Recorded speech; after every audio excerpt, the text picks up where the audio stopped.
ದೇವ ಇಂತಾಗಿದೆ ನೋಡಿ.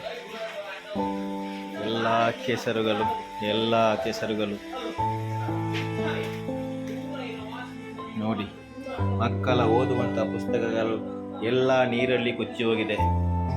ಏನು ಮಕ್ಕಳಿಗೆ ಓದುವಂಥ ವಿದ್ಯೆಗೆ ಓದುವಂಥ ಪುಸ್ತಕಗಳೆಲ್ಲ ಕೊಚ್ಚಿ, ಇಂಥ ಡಾಕ್ಯುಮೆಂಟ್ ಬೇಕಿದೆ ಎಲ್ಲ ಡಾಕ್ಯುಮೆಂಟ್ಗಳು ಕೊಚ್ಚಿ ಹೋಗಿದೆ. ಇಂಥ ಒಂದು ಪ್ರಕೃತಿ ವಿಕೋಪ. ಇಲ್ಲಿ ನೋಡಿ ದುಡ್ಡುಗಳು ನೋಡಿ, ಎಲ್ಲ ದುಡ್ಡುಗಳು ಇಲ್ಲಿ ಕೆಸರಿಗೆ ಬಿದ್ದು, ಕೆಸರಿಗೆ ಟವರ್ ಒಳಗೆ ನೀರು ನುಗ್ಗಿ ಇಂಥ ಪರಿಸ್ಥಿತಿ. ಪುಸ್ತಕಗಳು ಇಲ್ಲಿ ನೋಡಿ ಅಂತೆಲ್ಲ ಕೆಸರು ನೋಡಿ. ಈ ಕೆಸರು ನೋಡಿ, ಎಲ್ಲ ಕೆಸರುಗಳಲ್ಲಿ ಎಷ್ಟು ವಾಟ್ರೇಜ್ಗಳು ನೋಡಿ. ವಾಟ್ರೇಜ್ಗೆ ನೀರು ನುಗ್ಗಿ ಬಟ್ಟೆಗಳು ಎಲ್ಲ ಕೆಸರಿನಲ್ಲಿ ಮುಳುಗಿ ಈಗ ಇದಾಗಿದೆ. ಇದು ನೋಡಿ ಇನ್ವರ್ಟರ್ ತನ್ನಷ್ಟಕ್ಕೆ ಚಾಲು ಆಗ್ತದೆ, ಏನು ಗೊತ್ತಿಲ್ಲ. ಅದು ನೀರಲ್ಲಿ ಆಲ್ರೆಡಿ ಮುಳುಗಿ ಹೋಗಿದೆ ಒಂದ್ಸಲ, ಮುಳುಗಿ ಈಗ ಈ ಥರ ಉಳಿದಿದೆ. ಇಲ್ಲಿ ಕರೆಂಟ್ ಏನು ಬರ್ತಾ ಇಲ್ಲ ಅದರಲ್ಲಿ. ಇನ್ನೊಂದು ನೋಡಿ, ಇಲ್ಲಿ ನೋಡಿ ನಮ್ಮ ಅಡುಗೆ ರೂಮಲ್ಲಿ ಈ ಫ್ರಿಜ್ಜಿಗಳ ವ್ಯವಸ್ಥೆ ನೋಡಿ. ಇದು ಫ್ರಿಜ್ ನೀರಲ್ಲಿ ತೇಲಿ ಬಿದ್ದಿದೆ. ಇಲ್ಲಿ ವಾಷಿಂಗ್ ಮಿಷಿನ್ಗಳು ನೀರಲ್ಲಿ ತೇಲಿ ಬಿದ್ದಿದೆ. ಇಂಥ ಪ್ರಕೃತಿ ಕೋಪವೇ ನೋಡಿದರೆ ಯಾರಿಗೊಂದು ಅಚ್ಚರಿಯಾಗುವುದು. ಇಂಥ ಪರಿಸ್ಥಿತಿ, ಇಂಥ ಬದುಕು ದೇವರೇ.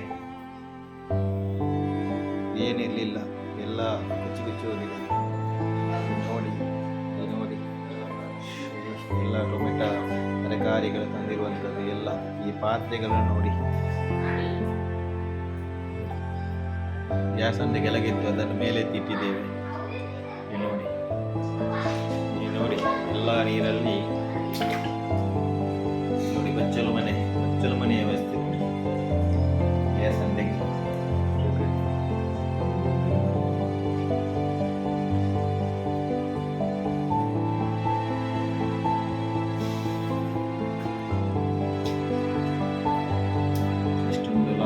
ಈ ಫ್ರಿಜ್ಜನ್ನು ಸರಿ ಮಾಡಲಿಕ್ಕೆ ಉಂಟಾ, ವಾಷಿಂಗ್ ಮಿಷಿನನ್ನು ಸರಿ ಮಾಡಲಿಕ್ಕೆ ಉಂಟಾ? ಎಲ್ಲ ನೀರು ಇಂಜಿನ್ ಒಳಗೆ ಏನದರಲ್ಲಿ ಇಂಜಿನ್ ಉಂಟು, ಅದರ ಎಲ್ಲ ಒಳಗಡೆ ಗ್ಯಾಸ್ ಒಳಗೆ ನೀರು ಹೋಗಿ ಎಲ್ಲ ಹಾಳಾಗಿದೆ. ಈಗ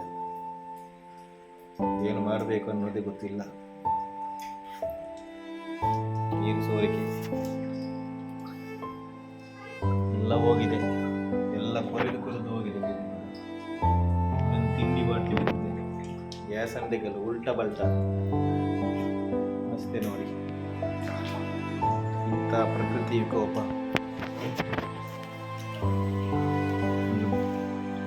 ಯಾರಿಗೂ ಬರಬಾರದು.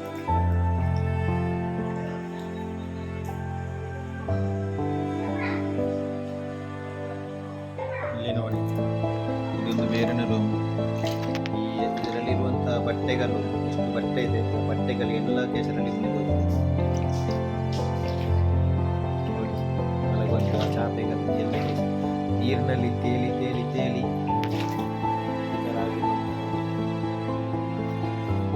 ಬಟ್ಟೆಗಳು ತೇಲಿದಾಗಿದೆ. ಇದರಲ್ಲಿರುವಂತಹ ಬಟ್ಟೆಗಳು, ಮಕ್ಕಳ ಬೊಂಬೆ ಆಟಗಳೆಲ್ಲ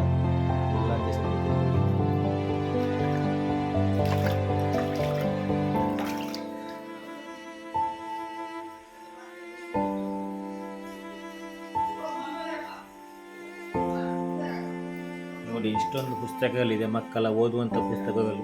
ಇನ್ನು ಮಕ್ಕಳು ಓದುವಂಥ ಪುಸ್ತಕಗಳಲ್ಲಿ ಇದನ್ನು ನಾವು ಸರಿಯಾಗಿ ಯೋಚನೆ ಮಾಡಿದರೆ ಇನ್ನು ಆ ಪುಸ್ತಕವನ್ನು ರಿಟರ್ನ್ ತಗೊಂಡು ಅದರಲ್ಲಿ ಕಷ್ಟ ಎಷ್ಟುಂಟು. ಈಗ ಸೋಮವಾರ ಶಾಲೆ ಶುರುವಾದರೆ ಮಕ್ಕಳು ಓದುವುದು ಹೇಗೆ, ಮಕ್ಕಳು ಬರೆಯುವುದು ಹೇಗೆ, ಮಕ್ಕಳ ಭವಿಷ್ಯ ಏನು, ಎಲ್ಲ ಪುಸ್ತಕಗಳು ಓದಾಗಿ ಹೋಗಿದೆ. ನೀವೇ ನೋಡ್ಬೋದು